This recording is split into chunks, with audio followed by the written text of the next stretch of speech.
Namaskar.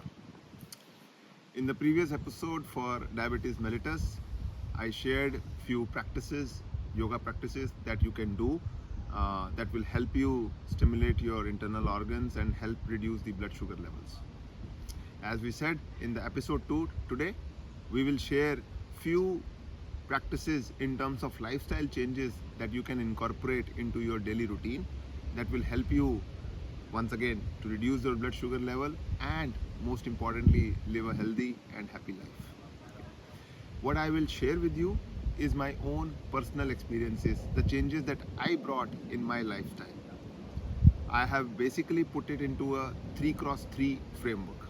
What it means is there are three principles or guiding principles that I followed and the three changes that I did in my routine. The three guiding principles, let me share with you first. Number one, first and foremost, start small. When I decided to make lifestyle changes, I did not make drastic changes right overnight. It was a small change to begin with. To give an example, if I started running, I did not go about running 5 or 10 kilometers right next day. Because even if I am able to do it, the following day I will be tired and my motivation level will be down. So I started with 1 kilometer. So the distance that I could manage without getting exhausted.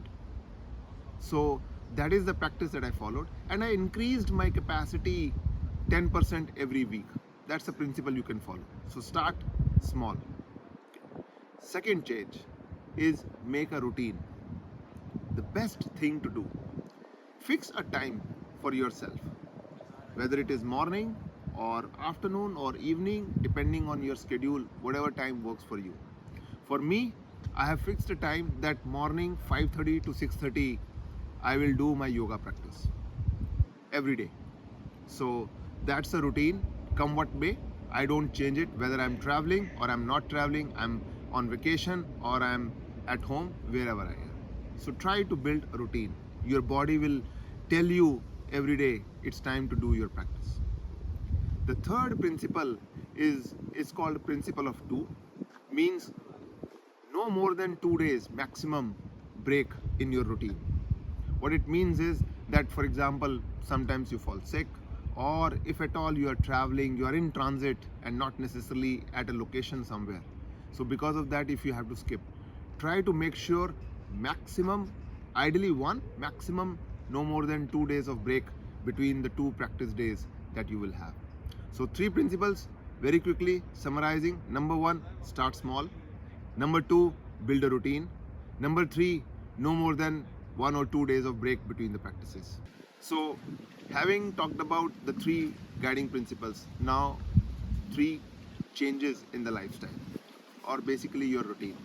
First is related to eating and sleeping.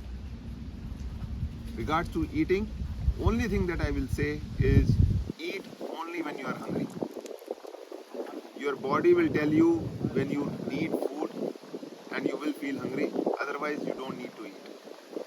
And second, related to sleep, sleep on time. Build a routine. Whether it is 11 p.m., 10 p.m., midnight, whatever time, but fix a time. And sleep only at that time. That keeps your circadian rhythm in check. I do it like this every day. Even when I am traveling, I still try to sleep at my designated time. Usually I sleep sometime between 10:30 to 11 p.m. every night. So build a routine that will help you keeping your body in check. And you know that sleep is the best medicine available to mankind. So you should do that. Second, incorporate one physical activity. It can be anything. It can be a walk, it can be running, it can be yoga. And if it is yoga, you can follow our YouTube channel, AKM Yoga and Wellness. In fact, the episode 1 of this particular Diabetes mellitus, we have incorporated or shared few yoga practices with you, including asanas and pranayams.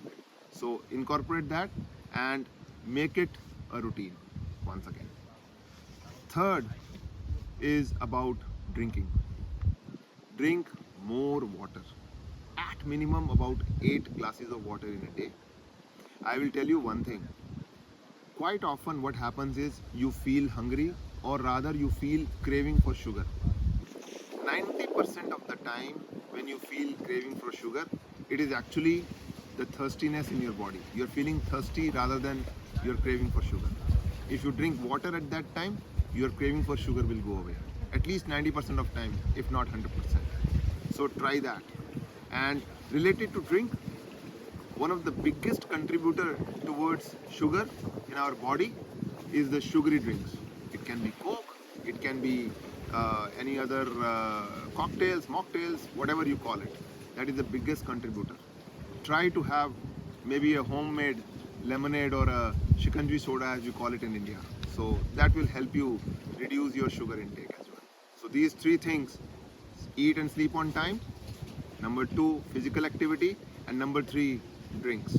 So we talked about 3x3 framework, three guiding principles, and three lifestyle changes that you can incorporate and feel the difference and experience a happy and healthy life. Before we close today's episode, we would like to remind you to subscribe to our YouTube channel, AKM Yoga and Wellness, and follow us on Facebook, Instagram, LinkedIn, and X, and continue your rebirth and transformation journey and live a happy and healthy life. Namaskar.